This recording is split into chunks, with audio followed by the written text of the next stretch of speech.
Hello बच्चों, तो मैं मनीष सिंह आप सभी लोगों का लक्ष्य केमिस्ट्री क्लासेस के यूट्यूब चैनल पर आज एक बहुत ही इम्पोर्टेंट कॉन्सेप्ट नष्ट समीकरण के साथ आपका वेलकम करता हूं। ठीक है, तो आज के इस वीडियो लेक्चर में हम लोग नष्ट इक्वेशन या इसी को हम बोलते हैं बच्चों नेनसर्ट समीकरण। ठीक है, आज हम लोग नष्ट इक्वेशन या नेनसर्ट समीकरण के बारे में डिस्कस करेंगे। पहले ये देखते हैं बच्चों कि यह नष्ट इक्वेशन या नेनसर्ट समीकरण होता क्या है, इसकी ज़रूरत क्यों पड़ी।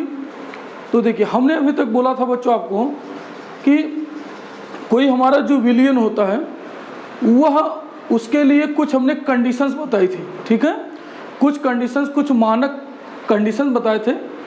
हमने बोला था कि जैसे 298 केल्विन उसके लिए क्या होना चाहिए, टेम्परेचर होना चाहिए या 1 मोलर विलियन होना चाहिए।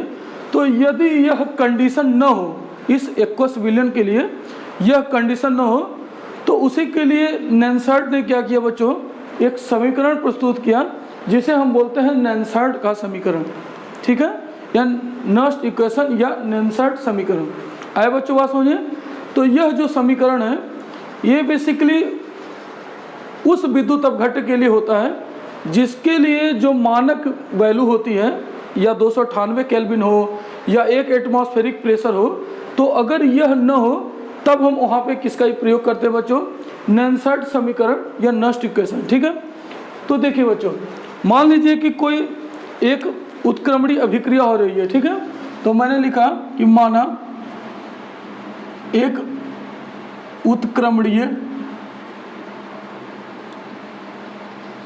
उत्क्रमणीय अभिक्रिया होती है। क्या होती है बच्चों, एक उत्क्रमणीय अभिक्रिया होती है। जैसे उत्क्रमणीय का मतलब पता है ना, ठीक है, कि आपका अभिकारक से उत्पाद में और उत्पाद से अभिकारक में परिवर्तित हो सकता है, उसी को आप बोलते हो उत्क्रमणीय अभिक्रिया।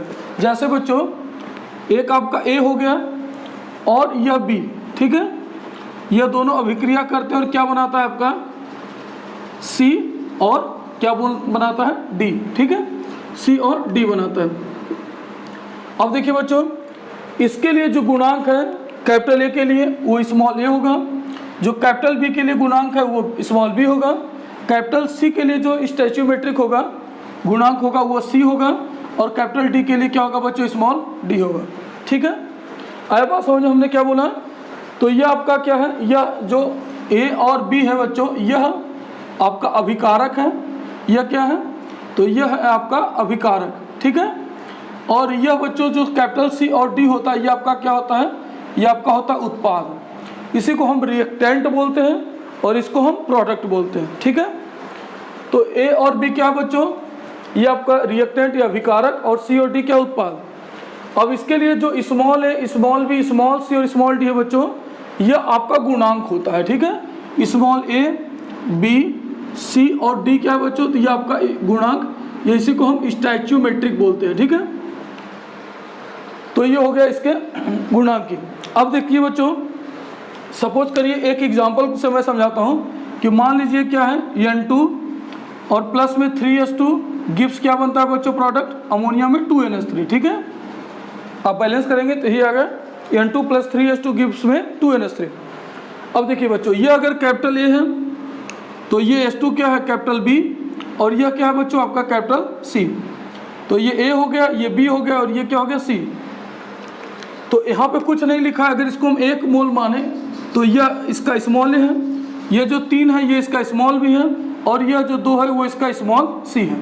ठीक है, यह तो आपका इसमें एक ही उत्पाद बन रहा था, अगर 2 उत्पाद बनता तो वहाँ पे डी होता, और उसके लिए जो गुणांक होते वो क्या होता, वो स्मॉल डी होता। ठीक है बच्चों, तो यहाँ तक बात समझ में आ गई होगी। मैं इसको इरेज कर देता हूँ। ठीक है, आप स्क्रीनशॉट यहाँ तक ले लीजिए।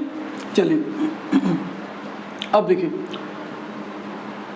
मैं इसे भी मिटा देता हूँ। अब समझिए बच्चों, जो आपका एक होता है यहाँ पे Q। ठीक है, Q का मतलब क्या है बच्चों, तो Q यहाँ पे होगा आपका उत्पाद अपॉन में अभिकारक। तो उत्पाद क्या है C, और C का पावर क्या है बच्चों, सी लिखेंगे, यहाँ पे डी, और इसका पावर क्या है, डी अपॉन में अभिकारक कौन कौन सा है, ए, तो आप यहाँ लिखेंगे ए, और इसका पावर हो जाएगा ए, और बी है तो इसका पावर क्या हो जाएगा बच्चों, बी। ठीक है, ये आपका क्या हो गया, ये क्यू हो गया। अभी हम समझाते हैं एक एक करके। अब देखिए बच्चों, अब आप क्या बोलेंगे, तो इस तरह से हम क्यू को लिख सकते हैं। ठीक है, अब देखिए यहाँ तक बात समझ आ गई। अब ऊष्मागतिकी से सबसे पहले मैं बता दूं आपको कि लास्ट तक वीडियो को देखिए। ठीक है, एकदम अच्छे से आपको समझ आ जाएगा। अगर जल्दबाजी करेंगे, कुछ सोचेंगे 1 मिनट में समझ आ जाए, तो फिर आप वीडियो को क्विट कर देंगे, आपको कुछ भी समझ नहीं आएगा। ठीक है, तो पेशेंस के साथ लास्ट तक बने रहिए, क्योंकि इसमें बहुत सारी चीज़ें क्लास 11 से रिलेटेड है। ठीक है, चलिए, तो हम अगर ऊष्मागतिकी की बात करें बच्चों, ऊष्मागतिकी की, ठीक है, थर्मोडायनेमिक्स की, तो वहाँ से एक समीकरण बन के आता है आपका डेल्टा जी का मान। तो डेल्टा जी बराबर में होता है बच्चों, अगर मैं यहाँ लिखूँ डेल्टा जी, तो डेल्टा जी बराबर होता है डेल्टा जी नॉट, और प्लस में होता है R T L N Q. ठीक है बच्चों, मैंने क्या बोला, ऊष्मागतिकी से एक समीकरण बन के आता है, इक्वेशन नंबर 1, इसको आप बोलते हो डेल्टा जी बराबर में होता है डेल्टा जी नॉट, और प्लस में क्या होता है बच्चों, R T L N Q. ठीक है, डेल्टा का मतलब होता है चेंज।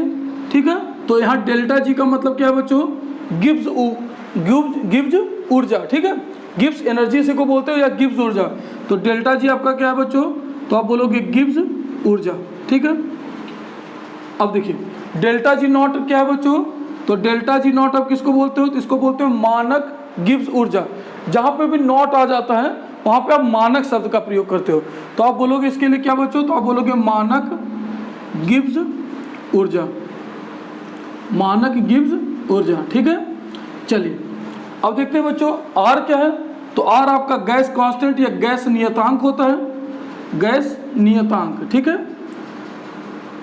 और इसकी वैल्यू होती है बच्चों, ठीक है, ये वैल्यू आपने पढ़ा होगा क्लास 11 में भी, नहीं पढ़ा तो आप इसको नोट कर लीजिए, 8.314 joule kelvin inverse mole inverse होता है, ये आर का मान है। ठीक है, ये गैस नियतांक, ये जो गैस कांस्टेंट होता है आर, कैपिटल आर, ये गैस कांस्टेंट होता है, इसकी वैल्यू होती है 8.314 joule kelvin inverse mole inverse. ठीक है, चलिए आर क्या है बच्चों, आर हो गया। टी क्या है, तो टी आपका यहाँ पे क्या है, टेम्परेचर, टेम्परेचर इसी को आप हिंदी में बोलोगे ताप, और ये ताप आपका बच्चों किस में होगा, तो केल्विन में होगा। किस में, तापमान आपका केल्विन में होगा। ठीक है, केल्विन में, और ये केल्विन में कितना होगा बच्चों, तो आप लिखोगे 298 केल्विन। कितना होगा, 298 केल्विन यहाँ पे फिक्स रखेंगे। एल एन क्या है, अभी हम बाद में बात करेंगे इसके बारे में। ठीक है, अब देखिए बच्चों यहाँ तक समझे हैं, तो ये ऊष्मागतिकी से एक इक्वेशन निकल के आता है डेल्टा जी बराबर में डेल्टा जी नॉट, और प्लस में क्या होता है R T L N Q. ठीक है, ये हो गया। अब देखिए बच्चों, अगर मैं इस डेल्टा जी के बारे में बात करूं, ठीक है, इस डेल्टा जी के बारे में, तो डेल्टा जी में 3 कंडीशंस होती है। यह डेल्टा जी में 3 कंडीशन, या तो इसकी वैल्यू निगेटिव हो सकती है, ठीक है, डेल्टा जी बराबर 0 हो सकता है, डेल्टा जी बराबर में निगेटिव हो सकता है, और डेल्टा जी बराबर में क्या हो सकता है बच्चों, डेल्टा जी आपका पॉजिटिव भी हो सकता है। ठीक है, तो डेल्टा जी निगेटिव का मतलब है बच्चों साम्यावस्था में होता है। किस में होता है, साम्यावस्था में। और डेल्टा जी अगर निगेटिव में है बच्चों, तो यह आपका स्वतः प्रक्रम होता है। ठीक है, क्या होता है, स्वतः प्रक्रम, मतलब जो अभिक्रिया क्या हो, खुद से हो, उसको बोलते हैं स्वतः प्रक्रम। ठीक है, स्पॉन्टेनियस। दूसरा है बच्चों आपका डेल्टा जी की वैल्यू पॉजिटिव हो सकती है। पॉजिटिव का मतलब क्या है, इसको आप बोलोगे क्या, ठीक है, अस्वतः प्रक्रम। ठीक है, इसी को, ठीक है, अस्वतः प्रक्रम का मतलब क्या है, जो विक्रिया खुद से ना हो। ठीक है, तो एक इक्वेशन मिल गया हमको थर्मोडायनेमिक्स से, क्या, delta G is equal to delta G naught plus में R T L N Q. ठीक है, अब बच्चों इस डेल्टा जी की वैल्यू होती है, डेल्टा जी बराबर में होता है minus N F E cell. ठीक है, तो डेल्टा जी बराबर में क्या होता है बच्चों, minus N F E cell. ठीक है, यही अगर डेल्टा जी नॉट लिखे बच्चों, तो डेल्टा जी नॉट बराबर में होता है minus N F E naught क्या सेल। ठीक है, तो डेल्टा जी बराबर minus N F E cell, और डेल्टा जी नॉट बराबर में होता है minus N F E naught cell. ठीक, इसको बच्चों हम बोल सकते हैं इक्वेशन नंबर 2, और इसको बोल देंगे इक्वेशन नंबर क्या, 3। तो इन दोनों इक्वेशन को अगर मैं कंबाइन करूं इसके साथ, ठीक है, तो हम लिखेंगे समीकरण 2 और 3 को क्या करने पर, रखने पर, ठीक है, समीकरण 2 और 3 को समीकरण 1 में रखने पर, तो हम लिखेंगे बच्चों समीकरण 2 तथा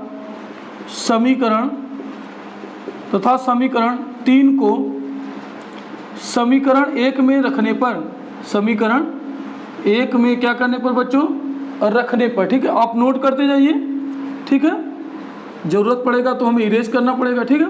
तो समीकरण 2 तथा 3 को समीकरण 1 में रखने पर क्या होगा बच्चों, तो इसकी वैल्यू यहाँ से आप रखिए, तो डेल्टा जी बराबर में क्या होगा, तो आप लिखोगे माइनस, क्या हो जाएगा बच्चों, minus N F E cell, ठीक है, और उसके बाद बराबर में क्या होगा बच्चों, डेल्टा जी नॉट, और डेल्टा जी नॉट की वैल्यू कितना है, minus N F E naught cell, ठीक है, ये सी डबल एल सेल। अब यहाँ पे क्या हो जाएगा बच्चों, बचा क्या, प्लस आर टी, और ये क्या बचा, एल एन आपका क्यू, ठीक है।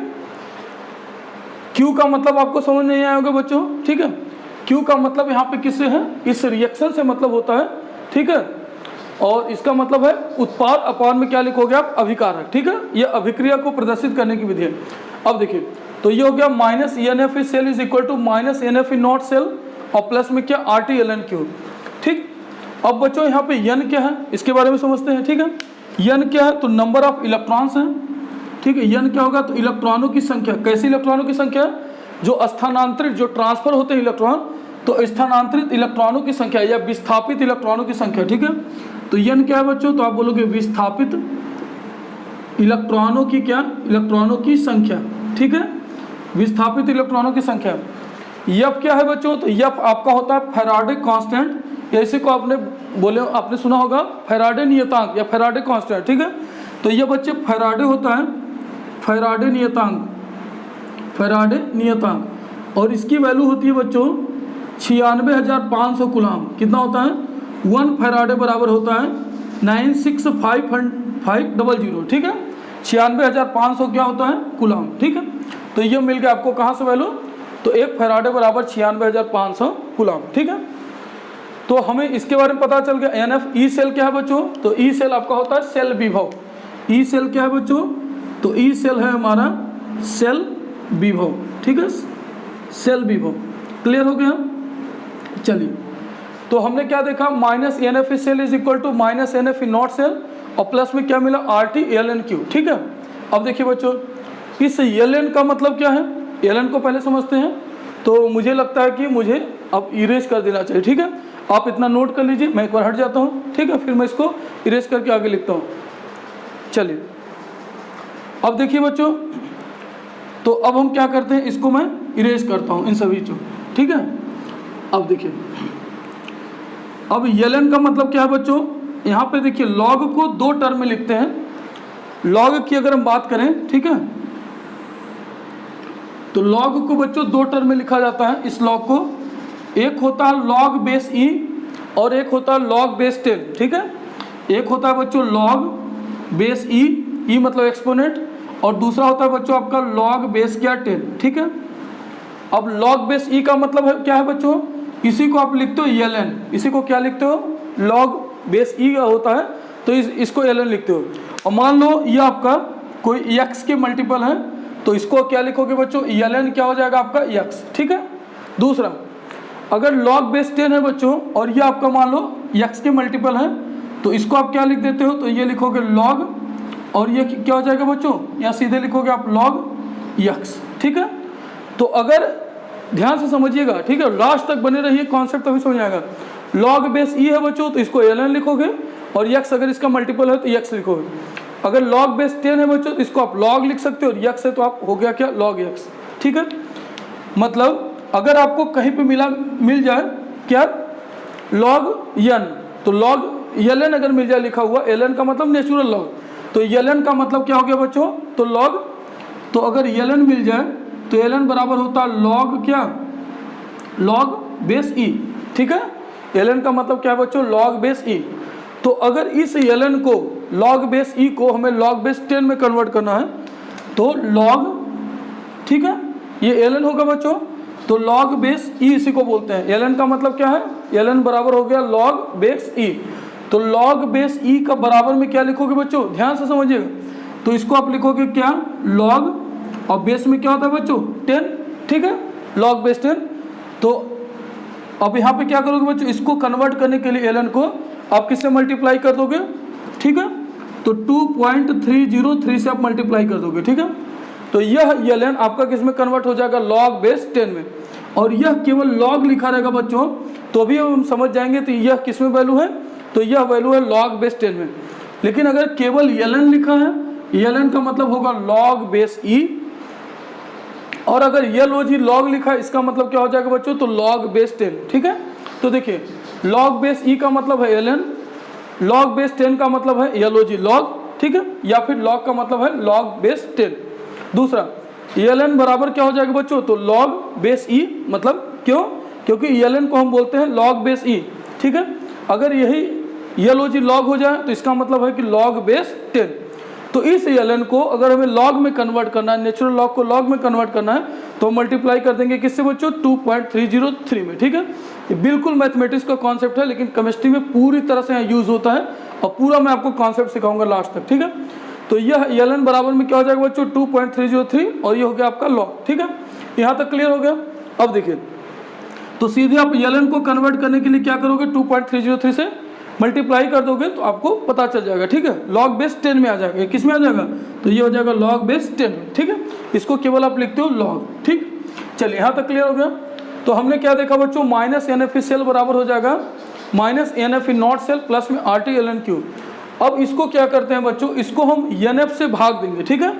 इस पूरी अभिक्रिया को क्या करेंगे, NF से भाग देने पर मान लेते हैं इस अभिक्रिया को बनाते हैं, कौन सा इक्वेशन, चौथा, ठीक है। तो लिखेंगे समीकरण 4 को किससे, माइनस NF से भाग देने पर, NF से क्या करने पर, भाग देने पर। तो अगर आप भाग दोगे बच्चों तो क्या होगा, इसको क्या लिखोगे, तो लिखोगे माइनस NF सेल, पहले आप पूरा उतार लो, बराबर क्या, माइनस NF नॉट सेल, ठीक है, और प्लस में क्या RT, और क्या बचा ln क्यू, ठीक है बच्चों। मतलब इस ln को log में कन्वर्ट करना, केवल किससे मल्टीप्लाई कर दोगे, 2.303, वो आ जाएगी वैल्यू किस में, log 10 में। तो चलो अब क्या करोगे बच्चों, NF से भाग देना, तो यहाँ पे लिख लो माइनस NF, यहाँ पे भी क्या लिख लो बच्चों, माइनस NF, और यहाँ पे भी क्या लिख लो, तो हो जाएगा माइनस NF, ठीक है। यहाँ तक बात समझ आई, ठीक है। आप यहाँ तक नोट कर लीजिए, मैं इरेज करता हूँ और इसके बाद के समीकरण को लिखता हूँ, ठीक है बच्चों। तो उम्मीद है कि आपने नोट कर लिया होगा। अब देखिए,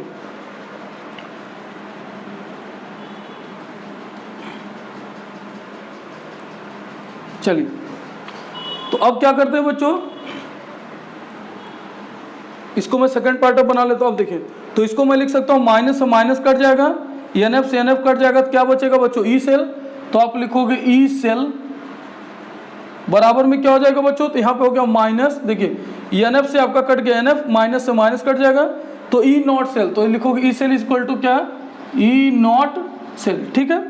अब क्या करोगे बच्चों, यहाँ पे प्लस है और यहाँ पे माइनस, तो क्या हो जाएगा माइनस, और यहाँ पे क्या लिखोगे RT अपॉन में क्या, अपॉन में आपका बचा NF, तो यहाँ पे लिख लो आप NF, और क्या बचा बच्चों साथ में, तो यह बचा log ln क्यूब, ठीक है।